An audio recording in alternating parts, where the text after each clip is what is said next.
Bienvenidas, bienvenidos a esta actividad académica que forma parte de las Jornadas Académicas 2022. Estamos muy contentos de darle la bienvenida al doctor Juan Carlos Ramírez, quien nos va a estar acompañando esta mañana, va a estar dictando esta conferencia. También le damos la bienvenida pues a compañeros, compañeras docentes que nos acompañan el día de hoy de los diferentes niveles de educación que tiene nuestra universidad, nivel medio superior, superior y posgrado. Bueno, pues yo también aprovecho para darle la bienvenida a nuestro ponente, al doctor Juan Carlos Ramírez Rodríguez. Le agradecemos mucho que haya aceptado la invitación que le hace la Universidad de Colima para participar en estas jornadas. Yo lo voy a presentar muy brevemente. El doctor Juan Carlos Ramírez Rodríguez es médico y maestro en salud pública por la Universidad de Guadalajara, doctor en antropología social por el Centro de Investigaciones y Estudios de Antropología Social, el CIESAS de Occidente. Tiene un postdoctorado en políticas en salud reproductiva por la Universidad de California. Es profesor investigador en la Universidad de Guadalajara en el programa interdisciplinario de estudios de género del Departamento de Estudios Regionales. Es docente en la licenciatura en Economía, en el doctorado en Ciencias de la Salud Pública y en el doctorado en Políticas Políticas Públicas y Desarrollo en la Universidad de Guadalajara. Es miembro del Sistema Nacional de Investigadores, miembro de la Academia Mexicana de Estudios de Género de los Hombres. Sus líneas de investigación incluyen género y violencia, masculinidad y cultura regional, políticas públicas y género y antropología de las emociones. Como pueden ver, pues tenemos un invitado de lujo el día de hoy con una trayectoria muy importante. También tiene pues una importante cantidad de publicaciones, entre las que destacan un libro que ha coordinado, que justamente se relaciona con el tema que nos impartiría el día de hoy. El libro se titula Hombres, Masculinidades y Emociones y está editado por la Universidad de Guadalajara.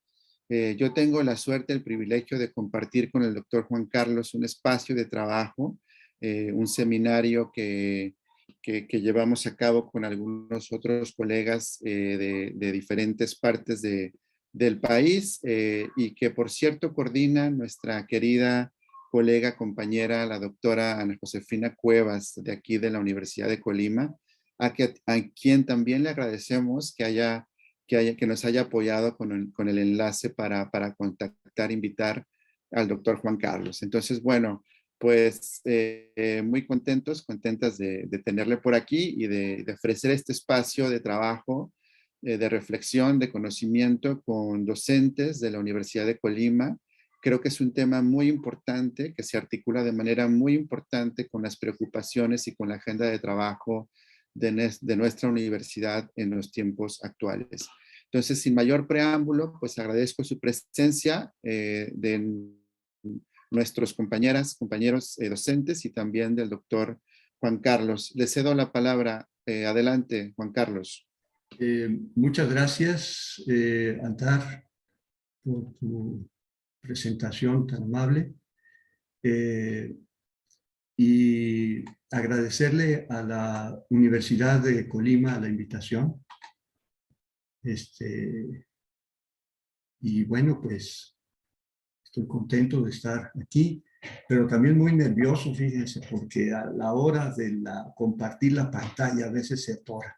Esperemos que no suceda ahora. Entonces me voy a permitir compartir la pantalla. La invitación que me hicieron fue para hablar sobre masculinidades y emociones y pusieron por título Masculinidades, emociones en el aula. Lo que yo me voy a... he preparado para esta sesión es tratar de establecer este vínculo entre masculinidades y emociones y poner algunos ejemplos sobre ello. Voy a partir de de recuperar algunos conceptos que considero básicos y enseguida voy a presentar algunos datos para mostrar este vínculo entre masculinidades y emociones. Bueno, y parto de esta pregunta.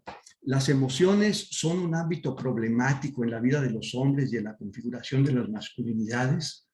Y esta pregunta la considero relevante porque ha habido una serie de señalamientos sobre que la masculinidad y la manera como se configura la masculinidad hace que los hombres no expresemos emociones y privilegiamos el aspecto racional. Entonces, bueno, lo que voy a tratar de hacer es mostrar si en realidad ocurre esto y qué pasa. Y lo que voy a tratar de mostrar es este vínculo entre identidad de género, que tiene distintas configuraciones de masculinidad, no hay una, hay diversas, no todas son coherentes, sino que hay tensiones dentro de las mismas configuraciones de masculinidad asociadas al ejercicio y la práctica de los mandatos sociales, ¿no? Los mandatos que son de carácter social precisamente, pero que tienen algunos un contenido más genérico en términos amplios, otros están relacionados con ámbitos particulares de relación como la familia y otros tienen que ver con el comportamiento particular personal, que están vinculados con las emociones, emociones placenteras o también emociones que son de displacer. Las emociones contribuyen a una, están construidas y relacionadas con los mandatos de masculinidad de tal manera que estos pueden contribuir a reafirmar las configuraciones de masculinidad o por el contrario a cuestionarlas y transformarlas. Entonces, lo que voy a tratar de hacer es mostrar este caminito de este esquema. Configuraciones de masculinidad, lo que son los mandatos, las emociones y cómo es que contribuyen a cuestionar o a reafirmar la configuración de la masculinidad. Cuando hablamos de género, cuando hablamos de masculinidad, hay que tener presente que la discusión de masculinidad puede tener distintos orígenes. Y aquí yo lo que trato de hacer es señalar y enfatizar que la discusión sobre el género de los hombres, las configuraciones de masculinidad, se devienen de la discusión de los feminismos, de los estudios de género con mujeres, y por tanto el género de los hombres es una forma de expresión del género. Eso es por una parte. Y por otra parte, ver qué son las emociones. Las emociones en tanto construcciones sociales, culturales, sin negar la importancia que tiene también el asiento biológico y psicológico. Pero aquí lo que me interesa destacar es la importancia de cómo las emociones se modelan socialmente, se transmiten culturalmente.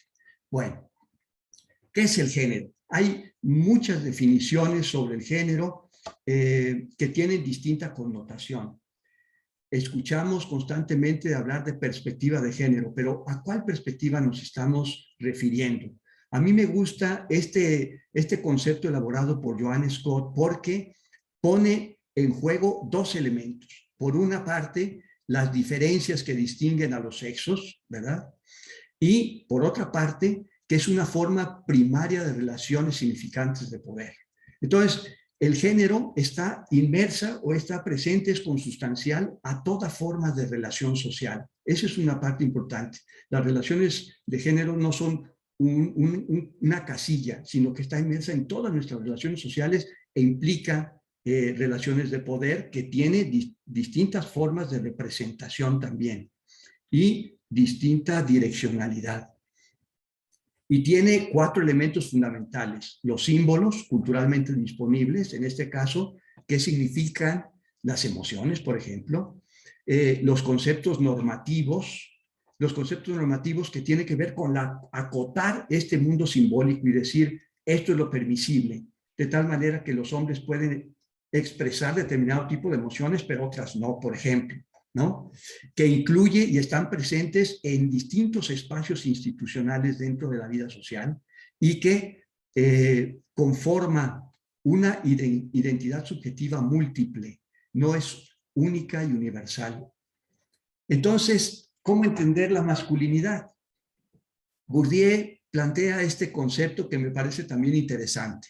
El hombre es un ser que implica un deber ser, que se impone como algo sin discusión. Ser hombre equivale a estar instalado de golpe en una posición que implica poderes y privilegios, pero también deberes y todas las obligaciones inscritas en la masculinidad como nobleza. Y eso no equivale a evadir las responsabilidades cuanto a intentar comprender lo que implica esta forma particular de dominio, situándose en el principio del privilegio masculino, que es también una trampa. Esto es interesante, o sea, el privilegio incluye esta trampa que son obligaciones y muchas veces no se valora el costo que representan. Entonces, ¿qué es la masculinidad? Es una construcción de asimetrías y de cambios porque no es estática, se está transformando todo el tiempo. Hay una participación consciente o inconsciente en el ejercicio de la práctica de género, de masculinidad. Y tiene un elemento central que son relaciones de poder y no del poder solo el poder, sino que está vinculado con las resistencias y el contrapoder. O sea, lo que se está en juego es el mundo simbólico, la legitimidad del mismo, que está presente en el contexto y que cambia en términos seculares y a lo largo del ciclo vital. El individuo va cambiando su forma de asumirse como sujeto de género en la vida a lo largo de los años y está en función del contexto cultural, o sea, la masculinidad está situada y es una relación sujeto-estructura de manera indisoluble, constante. El deber ser, como le señalaba Bourdieu, implica un mandato. El deber ser es, debes de cumplir algo. Y lo que dice la RAE, la Real Academia Española, es que es el orden o precepto que un superior da a los súbditos. ¿Quién es el que da? ¿Quién es el superior? ¿Y quiénes son los súbditos? ¿Quién nos dice, pues, compórtate como un hombre? ¿Ah? Los hombres no lloran, etcétera. Vieja el que llegue al último. Este sistema sexista que nos está señalando un orden social. Y sociológicamente, este mandato lo podemos definir como una parte del proceso de dominación, que incorpora elementos como la obediencia y la disciplina. El mandato requiere sometimiento y aprendizaje para ejecutarlo. Y la disciplina se adquiere mediante instrucción a través de una pedagogía. Ustedes se fijan, el mandato no es una cosa aislada, es una suerte de un sistema que está señalando los distintos componentes para que el mandato tenga efecto, tenga sentido. Y esto se logra a través de una pedagogía. ¿Qué es esta pedagogía? La pedagogía implica compenetración, o sea, identificarse en ideas y en sentimientos. Y implica, está sentado también en la inspiración, algo que nos mueve a, en este sentido, cómo tener sujetos de masculinidad se vuelven en un elemento aspiracional, ¿verdad? Lo logramos a través de la persuasión. Nos pueden decir, un hombre es un hombre que es trabajador, que cumple, que es responsable, que es proveedor, etcétera. Nos pueden persuadir. Podemos tener también elementos de convencimiento por la rectitud que implica este mandato, ¿verdad? Sentimientos del deber, o sea, yo debo de cumplir con esto. Temor, podemos tener miedo a que no cumplir, entonces nos puedan señalar, nos puedan estigmatizar, o puede ser también un elemento de la costumbre y de la convivencia cotidiana. O sea, la pedagogía del mandato tiene muchos elementos que lo van conformando. Generalmente hablamos del mandato de la masculinidad, pero no reflexionamos sobre ello. Todo lo que implica un proceso largo que empieza desde la toma de conciencia hasta prácticamente que desaparecemos del mundo, ¿no? Los mandatos se están actualizando todo el tiempo. Todos los mandatos, en resumidas cuentas, es una forma en cómo nos comportamos socialmente para ser considerados y asumidos como masculinos, tanto de manera personal como por terceras personas, que se modifica a lo largo del ciclo vital, porque los mandatos no tienen el mismo peso en las distintas edades, van cambiando y van asumiéndose de manera particular, y está en función de los contextos particulares de relación social, en la familia, en los grupos de pares, en todos los espacios donde los hombres convivimos con otros hombres, con mujeres, y tiene efectos en términos corporales, también efectos en la identidad, efectos en las emociones, de tal manera que es un proceso de relación continua. Y por otra parte están las emociones. ¿Qué entender por emociones? Y por emociones nos han dicho, y es algo muy común escuchar, que los hombres somos masculinos y racionales, en contraposición a las mujeres, que es femenina y emocional. Esta suerte de binarismo en el que nos movemos con esta concepción de género estereotipada, ¿no? Pero a lo largo de la historia y en distintas disciplinas se ha ido señalando distintos aspectos de las emociones. Las emociones, en términos de la filosofía, Platón señalaba que perjudican la razonable serenidad de la ciudad. O sea, es algo que no conviene, es algo perjudicial. Aristóteles decía que es una fuente de perturbación, o sea, por lo que hay que mantener alejadas las emociones, ¿no?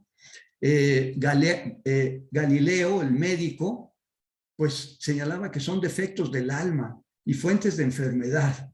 Kant decía emociones asociadas a las enfermedades del alma.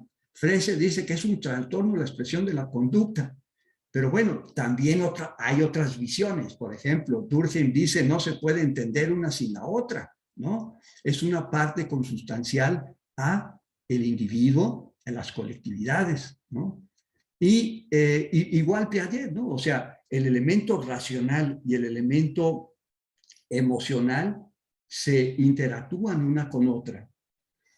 Entonces, ¿qué definir por emociones?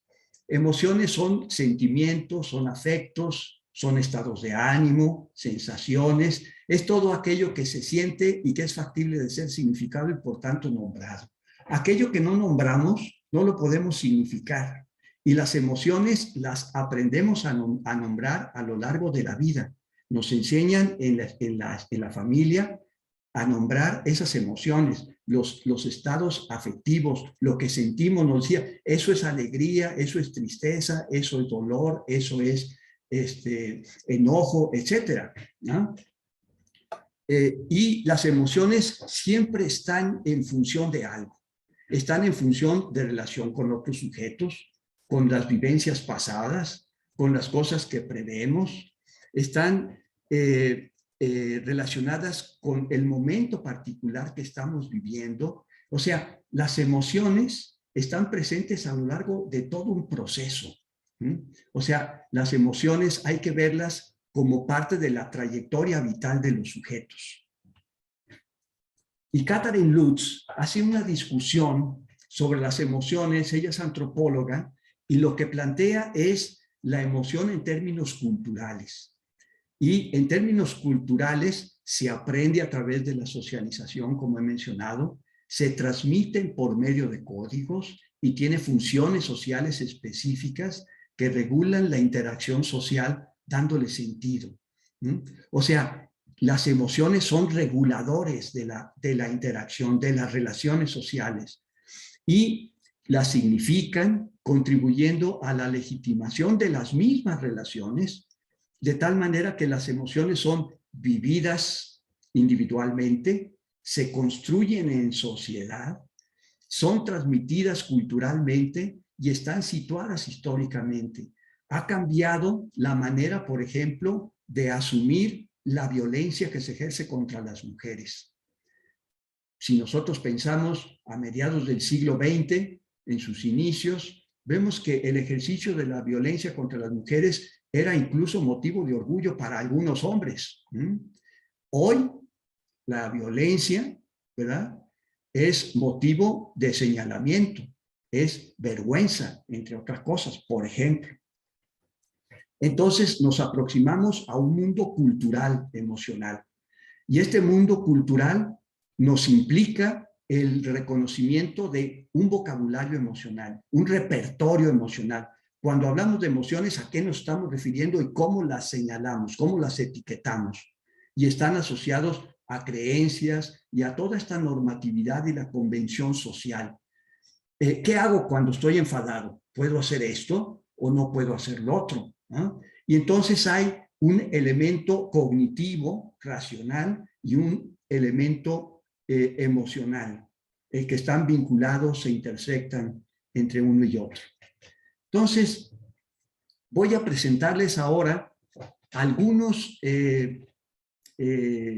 datos de una recopilación que hicimos de estudios sobre hombres y masculinidades en las distintas bases de datos de texto completo.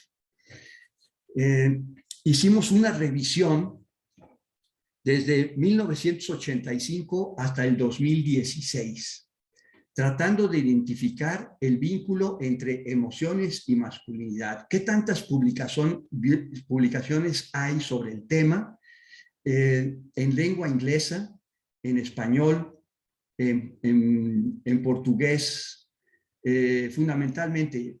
Y tratamos de identificar masculinidad y emociones como construcciones sociales. Esto es importante señalarlo porque hay una gran cantidad de información sobre emociones desde la perspectiva de la psicología. Muchísima información, pero no hay un análisis social, no hay un análisis sociogenérico específico desde la perspectiva de la masculinidad. Y viéndolo de esta manera, estudios que tienen información empírica, nos encontramos aproximadamente 78 trabajos entre 1985 y el 2016. Y esta es la evolución que ha tenido. Es una producción que va en crecimiento. ¿Y qué es lo que nos encontramos? Nos encontramos 14 categorías. Una vez que hicimos la revisión de los textos, nos encontramos que había, o que podemos catalogar en 14 categorías, las investigaciones que se han hecho sobre el tema de emociones y masculinidad. Y había 78, temas que tratan.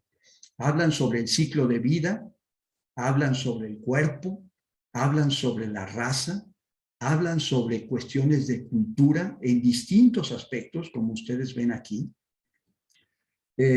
Por otra parte, hablan de la cultura emocional, o sea, la manera como se nombran las emociones, las creencias que están involucradas, cómo se significan, cuál es la expresión que se da, etcétera.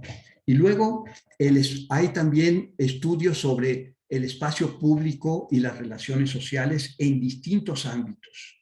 También sobre la familia. Y sobre la familia, algo que ha sido muy estudiado dentro de los estudios de masculinidad es las cuestiones de paternidad y la jefatura familiar. Por otra parte, relaciones interpersonales, las cuestiones de salud en diversos aspectos, la sexualidad, que tiene que ver con la identidad, con la orientación sexual, los conflictos que se dan dentro de la familia, en el trabajo, porque es un elemento constitutivo de la identidad. O sea, el trabajo ha sido también un campo de estudios de la masculinidad que tiene, que ha mostrado ser el eje, uno de los ejes centrales en la configuración de la masculinidad. Y más al ratito me voy a referir a las cuestiones del desempleo. Está el asunto de la violencia, la vulnerabilidad y la estructura social. ¿Qué nos deja ver este acercamiento a los estudios de hombres y masculinidades en la literatura? Por una parte, que hay una gran dispersión, ¿eh? O sea, no hay líneas de investigación sistemáticas sobre un aspecto particular. Esa es una.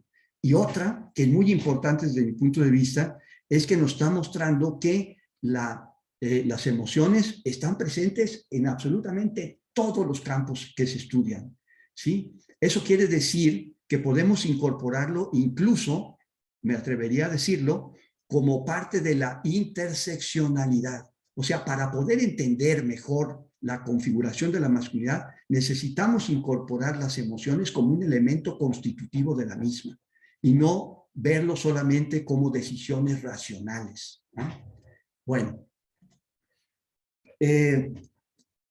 dos ámbitos, como lo mencionaba acá, está el trabajo, ¿no? Y por otra parte está la familia, que son dos ejes centrales en la vida de los hombres, ¿sí? El trabajo y la familia.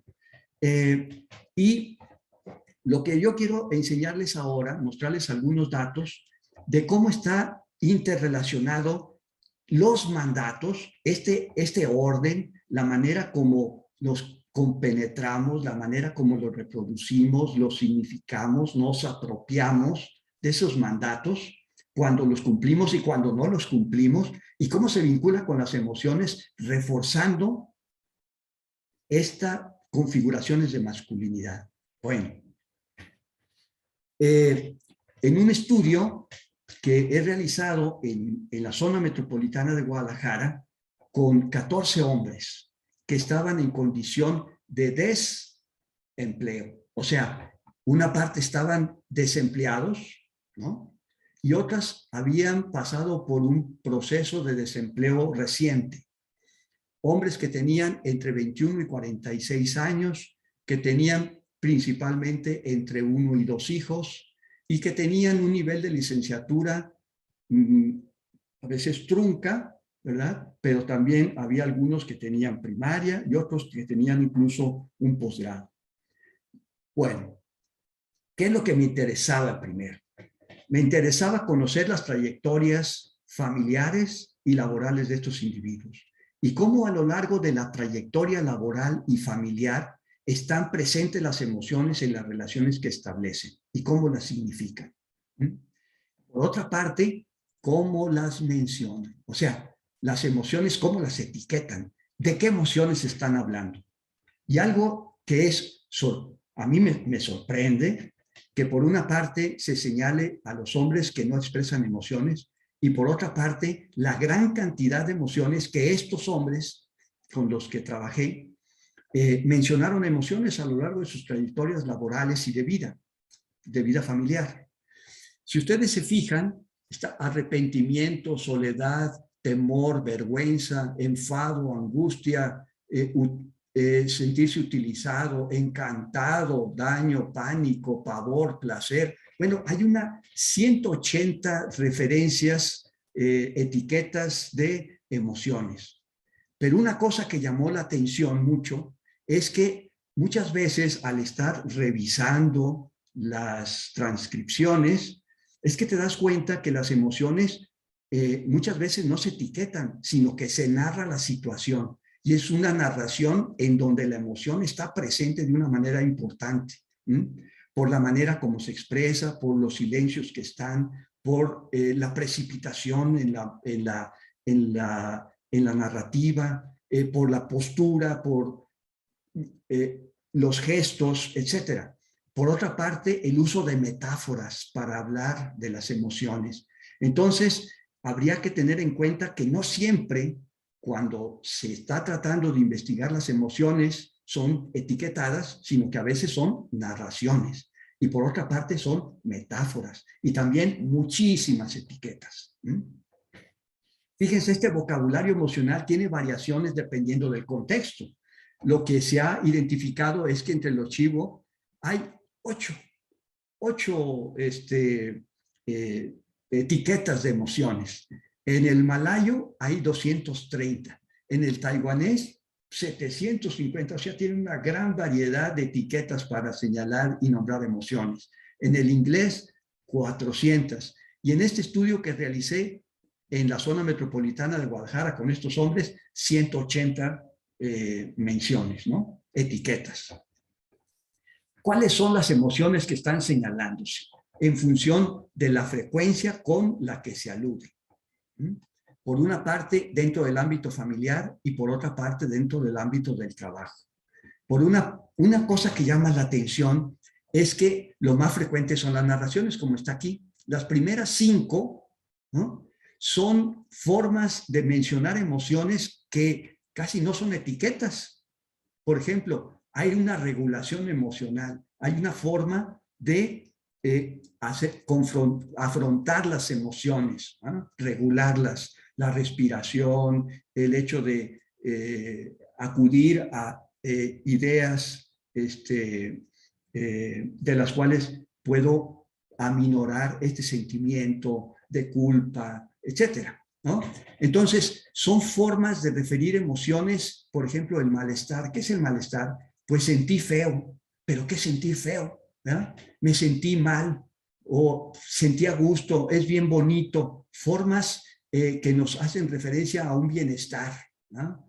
Pero también encontramos emociones que son señaladas dentro del ámbito laboral o dentro del ámbito familiar. Dentro del ámbito del trabajo no hay alegría, pero sí hay alegría dentro del ámbito familiar.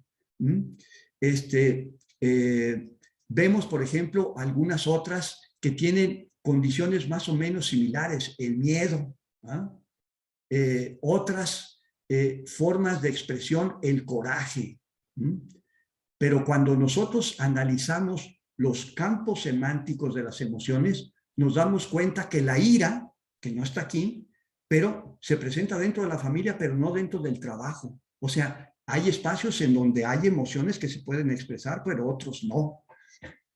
Bueno, por otra parte, ¿cuáles son las emociones que mencionaron estos hombres en relación al trabajo? ¿Cómo está vinculado cuando hablan de lo significativo que es el trabajo para estos hombres que están en condiciones de desempleo o que han estado en condiciones de un desempleo reciente? Y nos encontramos con distintos tipos de emociones. Por una parte, emociones que están asociadas a condiciones de bienestar, de placer, en verde, gusto, a gusto, contento, felicidad, orgullo. Y por otra parte, están emociones de displacer, el desánimo, los nervios, la vergüenza, el miedo, el coraje. Si ustedes se fijan, en estas verdes forman un conjunto semántico más o menos homogéneo. El gusto, la felicidad, la satisfacción, el estar contento, hacen más o menos referencia a esa condición que se podría decir que se podrían incluso pensar que son sinonimias, pero en cambio los de displacer no son sinonimias. No es lo mismo estar encorajinado, tener coraje, que tener vergüenza, o estar desanimado que tener miedo. Son cosas totalmente distintas. Y también tenemos emociones que tienen una connotación moral. La responsabilidad, me siento responsable de X cosa, ¿no? Comprometido, la obligación de, el sentirse útil para determinado tipo de cosas. Y también metáforas y narrativas que no sabemos, sino hasta que las analizamos en particular, si tienen una connotación de placer o de displacer. Y también hay otro tipo de emociones que no se podrían encajonar en ninguna de ellas, como el no gusto. El no gusto no es disgusto y el no gusto no es gusto. Es una cosa distinta que hay que analizar de manera particular. Bueno, ahora quiero referirme a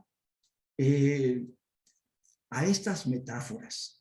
Y me quiero referir a las metáforas porque la metáfora es una forma de aprender la realidad, o sea, de asirnos de la realidad. Es una manera en cómo pensamos. O sea, la metáfora no es solamente un recurso poético, literario, sino la metáfora está presente en nuestra vida de todos los días. Lo que pasa es que no reflexionamos sobre ella. Pensamos a través de metáforas, sentimos a través de metáforas. Bueno, utilizamos la metáfora para darle sentido a nuestra vida.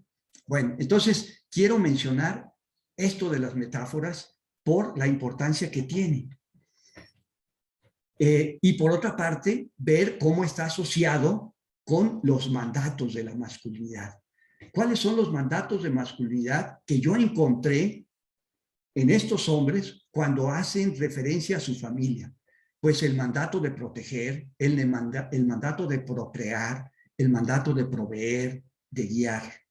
¿Y qué es lo que dicen acerca de estos mandatos y sobre las emociones? Uno, en términos de la procreación, el procrear. Cristóbal, que tiene 24 años y estuvo en un proceso de desempleo reciente. Cuando nacen tus hijos es otro cambio. Sí, ¿ahí qué sucede? Ahí qué sucede, te llega una emoción de felicidad y de mayor responsabilidad. Sientes como que le ponen al fajo un hoyito más y aprieta. Eso es. ¿Sentiste el jalón? Sí. Nació el primero y lo vi, felicidad tremenda. Y como que nomás así, el fajo se apretó un poquito más, sí, como diciendo mayor compromiso, mayores ganas, mayor todo, igual con ella. Eso fue. O sea, ¿qué es lo que está sucediendo? Que las emociones son detonantes de la acción social. La felicidad que tiene por tener un hijo implica mayor compromiso, mayores ganancias. Ahora sí le voy a echar más ganas, ¿no? Brandon embarazó a su novia, él es un hombre de 21 años con desempleo reciente, embarazó a su novia que no planearon tener un hijo, fue un momento de calentura, dice él, ¿no? Y entonces dice, pues se me bajó la sangre que estaba embarazada, y sonríe. Ya valió, que pues, ¿y qué pasó? ¿Qué pensaste? Pues lo primero, pues ya valió, pues yo pensaba que nos iban a casar a la fuerza, cuando vio llegar a los papás de la novia, ¿no? O sea, se le fue la sangre a los pies, ¿no? Me bajó la sangre, es una manera de expresar qué cosa, incomodidad, miedo, angustia, es una metáfora, ¿no? Bueno, ahora, metáforas en relación al ámbito de los mandatos del trabajo. Trabajar es un elemento constitutivo de la masculinidad. ¿Y cuáles son esos mandatos? El logro, lograr cosas. Podría decirse ser exitoso y exhibirlo. ¿Ah? Trabajar, servir y proveer. ¿Mm? En términos del trabajo, Omar, que tiene 41 años y había pasado por desempleo, dice, refiere el trabajo de esta manera. Ha cambiado en la forma en que uno sale a la calle y uno que es trabajador, a cómo andan las cosas ahorita, uno puede salir a divertirse y levantar la cara donde quiera. Las emociones también, las emociones que se expresan a través de metáforas, también son formas de posicionarse el sujeto en el espacio. Y entonces puede mirar hacia el frente con orgullo, puede mirar a los demás sin problemas. Pero él mismo, cuando ha estado en una condición de desempleo, dice, porque pues es como algo que digo, uno ya está más grande, va para arriba y ya va para abajo. Si no hay dinero, no hay armonía, porque cuando no hay dinero, pues te aguantas, pero llega el momento en que se quiebra todo. O sea, es un individuo que se deshace, se desmorona. Y es una emoción eso.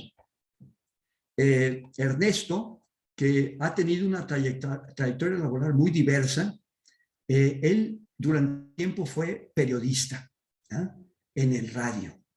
Dice, yo lo hacía por querer tener mi nombre escuchando, yo soy Ernesto y les doy la más cordial bienvenida a su estación radiofónica. Y cuando va hablando, va modulando la voz, o sea, es una forma de expresar las cosas. Es lo que me inflaba, me llenaba, y recibir una remuneración por ello venía de más. De hecho, era totalmente, ay, me pagaron, era secundario. El dinero resulta un añadido, lo que le importa es el reconocimiento, el sentirse como pavo real, orgulloso, algo pletórico. El mismo, cuando estaba buscando empleo, ¿qué es lo que dice? Uy, ¿cómo te sientes buscando empleo? Uy, totalmente desarmado, débil, sí, así, como si estuviera en una barcaza en medio del mar o en medio de un lago enorme, solo, como si estuviera a la deriva. Me siento a la deriva, esperando que lo que voy buscando sea eso, la tabla de dónde poder asirme. Yo así me siento totalmente náufrago, ¿sí? ¿Qué es lo que pasa? Fíjense, la manera de referir las emociones también depende de la habilidad que tienen los sujetos para expresar narrativamente las experiencias. No todos los hombres tenemos la misma capacidad, unos menos, otros más. Y en este caso particular hace referencia a un conjunto de metáforas para mostrar lo que siente, cómo se posiciona. En este otro caso, trabajar, lograr y servir. Y Fernando, que tiene una maestría y cursó por un desempleo reciente, dice, se siente bien padre que le digan, oye, te quedó la pintura bien, la protección te quedó muy bien, muchas felicidades. Oye, muy buen trabajo, o sea, eso me llenaba demasiado. Me ayuda el dinero, sí, me ayuda el dinero y me ayuda que me recomienden como agente, ¿no? Pero me ayuda muchísimo eso, o sea, el halago, la palmadita en la espalda, es lo que me llena más que estar trabajando por el dinero. Fíjense cómo me llena más la palmadita en la espalda, se siente bien padre, me llena demasiado. ¿Qué es llenarse demasiado? ¿Qué es la palmadita en la espalda? ¿Qué es sentir bien padre? Es una forma de referir las emociones, ¿no? ¿Y cuál es el vínculo entre el trabajo y la familia con los mandatos? El trabajar y proveer. El mismo Ernesto que señalaba que se sentía solo como un náufrago buscando trabajo, dice, cuando uno se queda sin empleo, uno no tiene cara para ver ni a la esposa ni a los hijos. Es la contraposición con el otro compañero que decía, pues como trabajo, yo puedo mirar de frente a cualquiera. Es exactamente la contraposición. Y cuando estás buscando empleo, ¿cómo te sientes respecto a tu pareja? Uy, una imberbe, totalmente imberbe, un niño de pecho. Es cuando inmediatamente digo, mi esposa no tiene 2 hijas, ya no tiene 2 hijos, cuando en realidad ya tiene 2 hijas, sino conmigo ya tiene 3. Sí, me siento, sí, totalmente un niño, un desprotegido, un bebé de pecho. Fíjense cómo los mandatos no se cumplen y entonces el no cumplimiento lo coloca en la contraposición de los mandatos. Es un individuo que en lugar de proteger necesita ser protegido. Es un niño, es una persona que en lugar de brindar cobijo, de brindar la guía, tiene que estar al amparo de la pareja. Es la relación. La relación y en este proceso relacional es que están presentes las emociones como constitutivas de la misma. Y voy a pasarme al último por cuestiones de tiempo. En este fragmento narrativo, lo que yo trato de mostrar son los mandatos, el vínculo familia-trabajo y las emociones de una manera extraordinaria con la narración que hace Cristóbal. ¿Ah? Dice, la clientela se fue, todo se fue, la casa se fue. Bueno, aquí viene algo interesante. Ahí ya estaba casado cuando se cae el negocio. Claro, era mi esfuerzo y el de ella, ¿no? De generar ingresos para mantenernos, para comer, para vestir, para esto y para lo otro. Ahí experimenté el miedo. Cuando se cae el negocio, cuando veo que mi único ingreso era el negocio. Yo ya estaba desempleado, tenía un miedo enorme. Dentro de mí creció un miedo de nervios. ¿Por qué? Porque había que llevar comida a casa, porque todo se cae. Las emociones vienen negativas, empiezas a tener emociones de que ya no quieres tener existencia. ¿Por qué? Porque esas son pruebas difíciles, son pruebas cansadas, son pruebas que te viene, ¿cómo se llama? Te sientes mal contigo mismo. Tienes mucho miedo, pues, de que se pierda tu familia. Sí, se pierde, se lo voy a decir. Se pierden muchas cosas y hay muchas necesidades, hay depresión, hay incomodidad, hay frustración en un hombre. Yo lo digo por mí.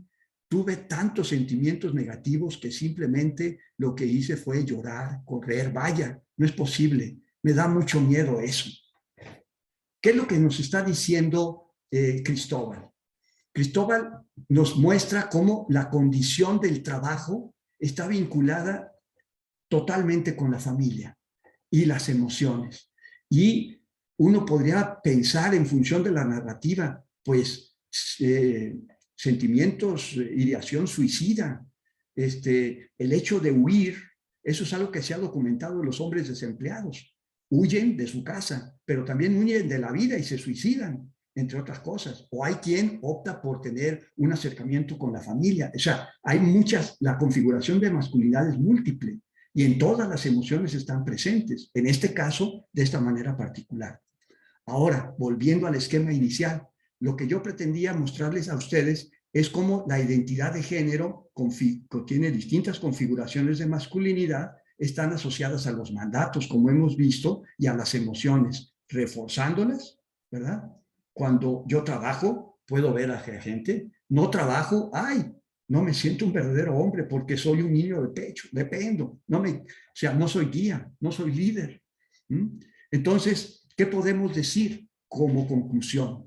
Las emociones son el pegamento que une a las personas y genera compromisos con estructuras sociales y culturales a gran escala. De hecho, las emociones son las que hacen viables las estructuras sociales y los sistemas de símbolos culturales. Esto lo dice Turner en relación a la importancia que tienen las emociones.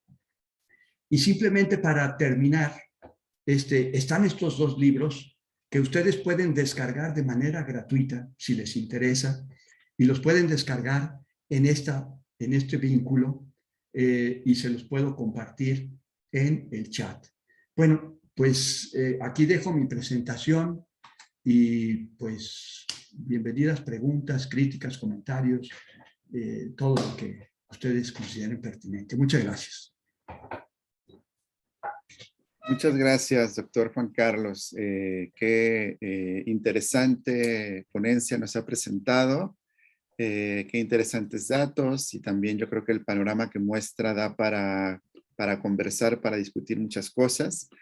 Y bueno, tenemos unos minutos para hacer algunas preguntas, algunos comentarios. Tenemos aquí ya en el chat un par de comentarios que me voy a dar a la tarea de leer. Si alguien más quiere hacer alguna pregunta muy precisa, concreta a nuestro ponente, pues puede escribir en el chat. Esa es la dinámica. Leo el primero de Albania Padilla, que dice lo siguiente. Puedo leer este par y después darle la palabra, doctor, para juntar las dos participaciones. Perfecto.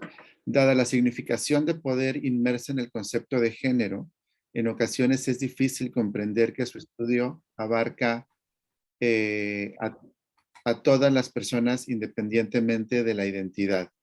Esta charla permite visualizar las dificultades que tienen los hombres en el ejercicio de esos estereotipos y o normas exogenéricas. Ese es el primer comentario. El segundo es de nuestra compañera, la doctora Carla Kral. Nos dice, bueno, muchas gracias al doctor que nos ha presentado un panorama conceptual y datos empíricos muy interesantes. Una recomendación que he visto en términos de la práctica docente en igualdad de género es precisamente propiciar en los estudiantes varones la expresión de sus emociones. Entonces, en relación con el trabajo docente, ¿qué recomendaciones tendría usted, doctor? Pues si quiere responder a estos dos comentarios. Sí, el primero, muchas gracias por las preguntas y los comentarios. En efecto, entender el género como una relación de poder, resistencia contra poder es un elemento clave. O sea, yo creo que o sea, pasaría a segundo término el hecho de mencionar que los hombres sentimos y expresamos emociones. O sea, somos seres sentientes. Eso no cabe duda. El asunto es cómo las emociones están vinculadas a la reproducción de formas asimétricas en las relaciones de género. Ese es el punto. O las cuestionan. Entonces, creo que uno de los aspectos centrales que habría que analizar con mayor profundidad precisamente son las relaciones de poder, resistencia contra poder que están dentro de estos vínculos relacionales y cómo las emociones contribuyen a reforzar asimetrías o a cuestionarlas o a construir formas alternas de significación de las mismas y nos sirven las emociones. Ahora, en términos del trabajo docente, yo creo que esto es algo muy importante. O sea, ¿dónde podemos aprender a expresar las emociones? Y donde aprendemos de manera muy importante es en la familia. Y otro espacio es la escuela, sin duda, porque ahí el asunto de la convivencia resulta ser central.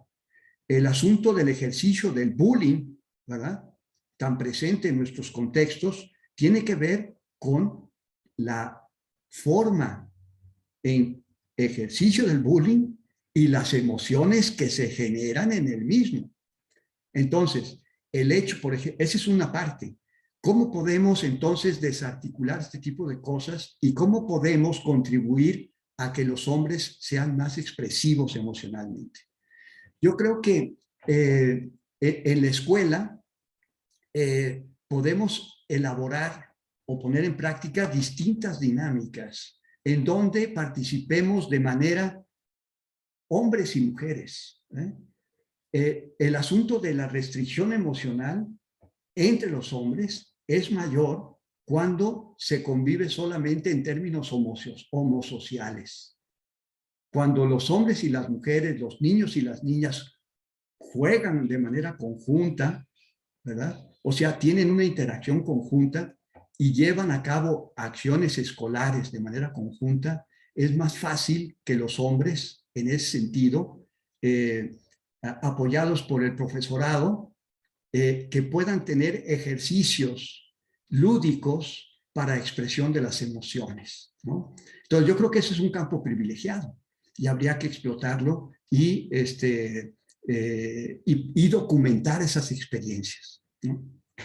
Gracias, Juan Carlos. Damos lectura a una pregunta más de nuestro compañero Eduardo Molina Salazar. Es muy interesante la conferencia, desde la parte pedagógica que se circunscribe en los procesos formativos de todas las carreras universitarias. Y aquí viene la pregunta: ¿cómo se debe educar a las mujeres y a los hombres para que la relación de mandatos, familia, trabajo, emociones sea equilibrada según el contexto? Bien, este asunto de la socialización de género y los mandatos que ponemos en juego hombres y mujeres, insisto, lo aprendemos en los distintos espacios de relación social. Y, por ejemplo, ¿qué es lo que sucede en términos de los cuidados y el autocuidado? ¿Qué es lo que sucede en el acompañamiento en el ámbito de las tareas escolares? ¿Qué es lo que sucede con las responsabilidades dentro del ámbito doméstico? Barrer, trapear, sacudir, tender las camas, lavar la ropa, una infinidad de cosas. Bueno, ¿cómo podemos ir desarticulando estos mandatos, ¿no? Que están presentados de manera binaria? Pues que niños y niñas, ¿verdad?, desarrollen el ejercicio de la responsabilidad dentro del ámbito doméstico. Y ahí tenemos un papel fundamental los hombres, porque los hombres no debemos de ayudar, debemos de corresponsabilizarnos. Y creo que una forma de incentivar la participación de los niños y de las niñas en tareas de las más diversas, pues es precisamente poniendo en juego nuestra práctica como papás, como hombres dentro de la casa, de tal manera que los papás también lavemos el baño y también lavemos la loza y hagamos de comer y se nos quemen los frijoles y los huevos nos queden feos. Bueno, o sea, necesitamos aprender y ejercitarnos dentro del ámbito doméstico. Ese es un punto central. El asunto del cuidado. El asunto del cuidado tiene que ver fundamentalmente, y eso se ha documentado y ustedes lo conocen, que los cuidados generalmente descansan en las mujeres. Descansa el cuidado de la prole, pero también descansa el trabajo de los cuidados de personas enfermas y ancianas. Entonces necesitamos, y a los hombres nos cuidan generalmente. Cuando vamos con el médico, nos dicen, ¿y qué es lo que tiene? Pues me siento un poco mal. Y si está la pareja, le dice, sí, se siente mal y se le pasa esto y no come acá y esto y lo otro. O sea, te dicen qué es lo que sientes y qué es lo que le pasa, porque no nos sabemos autocuidar, dependemos de las mujeres, necesitamos aprender a cuidar, porque cuando cuidamos, nos autocuidamos, y si nos autocuidamos, cuidamos a los demás. Entonces, transformar los mandatos significa ir desmontando esta práctica binaria, de tal manera que nos involucremos en nuestra cotidianidad en acciones que han sido señaladas como excluyentes, ¿no? Esa sería una vía. Gracias, doctor. Tenemos aquí pues muchos mensajes de compañeros, compañeras universitarias felicitando por la conferencia, señalando que resulta un tema muy importante para la labor docente en nuestra universidad. Así que bueno, ahí hay varios comentarios que no podré leerlos todos porque son algunos, pero van en esta línea del agradecimiento por compartir esta charla y estos datos tan importantes. Yo, aprovechando mi privilegio ahora sí de tener el micrófono abierto, haría un último comentario, pregunta, que tendría que ver en el sentido de la pregunta que hacían hace rato de, bueno, ¿cómo podemos contribuir para que en los espacios educativos, y yo retomando algo que usted explicaba en su conferencia, de cómo, bueno, todos los varones somos evidentemente, como seres humanos, somos también seres emocionales, no es posible no sentir emociones. Sin embargo, sí hay un moldeamiento social sobre qué emociones sentimos más, cuáles aprendemos a expresar, cuáles no, cuáles son enfatizadas porque yo creo que, por ejemplo, en nuestra cultura el enojo, la ira, el coraje son emociones particularmente cultivadas, ¿no? En los hombres, ¿no? Estamos educados para enojarnos, por ejemplo, ¿no? Y yo creo que aquí hay un elemento que no sé usted si nos puede decir algo al respecto, que es la vigilancia homosocial. El hecho justamente de que son los otros hombres, muchas veces el papá, por ejemplo, o el maestro, o los amigos, o los familiares, los tíos, quienes están regulando que los hombres expresen las emociones que se supone que deben expresar, ¿no? Entonces, ante un evento es no llores, enójate, ¿no? O no muestres debilidad, o ¿por qué estás expresando ternura? Eso es de niñas, ¿no? Entonces, hay un papel que creo que podemos cumplir los propios hombres que consciente o inconscientemente estamos vigilando que haya un despliegue, digamos, masculinizado de las emociones en nuestros pares, nuestros compañeros. No sé si nos puede decir algo al respecto.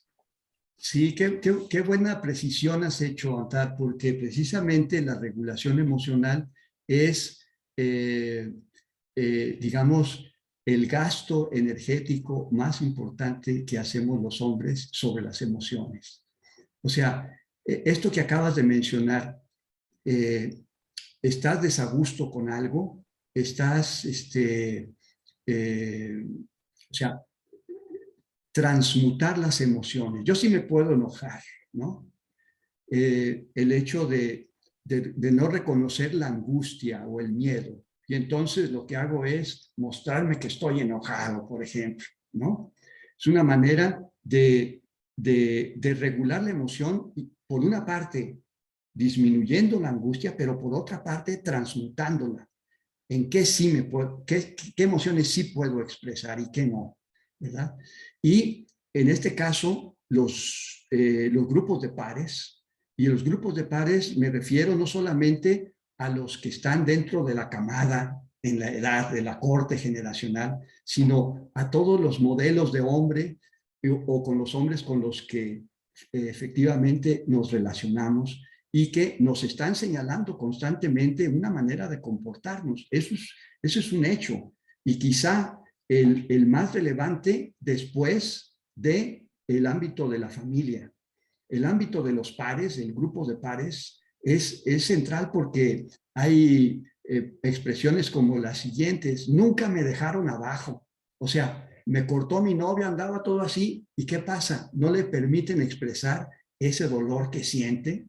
¿Y qué es lo que sucedió? Se transformó empiezan a aventarse, empiezan a hacer bromas, de tal manera de sacarlo de esa forma de expresar la emoción, ¿no? Que no está permitido porque además cuestiona a los demás. Eso es un asunto que cuando los hombres expresan emociones, ¿verdad? En ocasiones lo que sucede es que esa manera de expresar las emociones cuestiona a los otros sujetos. Y entonces para reprimir aquello, para no sentirse también feminizado, entonces lo que hago es bullying. Es una masculinidad muy frágil. O sea, la masculinidad que no expresa emoción o que expresa determinado tipo de emociones como el enojo, es una forma de mostrar fragilidad. La masculinidad, uno de los elementos que está, digamos, más presente es el asunto del miedo. Y el miedo lo que evidencia precisamente es esta falta de elementos para reconocerse como sujeto masculino independientemente de la manera como lo exprese. Entonces, esto que acabas de mencionar es fundamental y yo creo que necesitamos hacer más estudios sobre el asunto y ver cómo los desarticulamos precisamente, ¿no? Pues muchísimas gracias, Juan Carlos. Hay muchas felicitaciones en el chat. También yo transmito a nombre de la Universidad de Colima, del Centro Universitario de Estudios de Género, de las personas que están organizando las jornadas académicas de este año, pues nuestro profundo agradecimiento por haber aceptado la invitación, por compartir este conocimiento tan interesante. Este tema da para conversar mucho más, así que esperemos tenerlo en otra ocasión por acá también en la Universidad de Colima, compartiéndonos sus investigaciones, su conocimiento. Agradecerle también pues a compañeros, compañeras docentes que nos han acompañado y decirle a nuestro ponente que le haremos llegar la constancia, el reconocimiento por la conferencia que ha dictado a través del correo electrónico. Y pues darle nuevamente nuestro reconocimiento y nuestro agradecimiento. También es a quienes apoyaron en la cuestión técnica para que esta sesión se llevara a cabo. Muchas gracias. Y pues con esto nos despedimos. Gracias a todos y todas por su presencia. Muchas gracias, Sanchar. Y que tengan buena tarde. Hasta luego.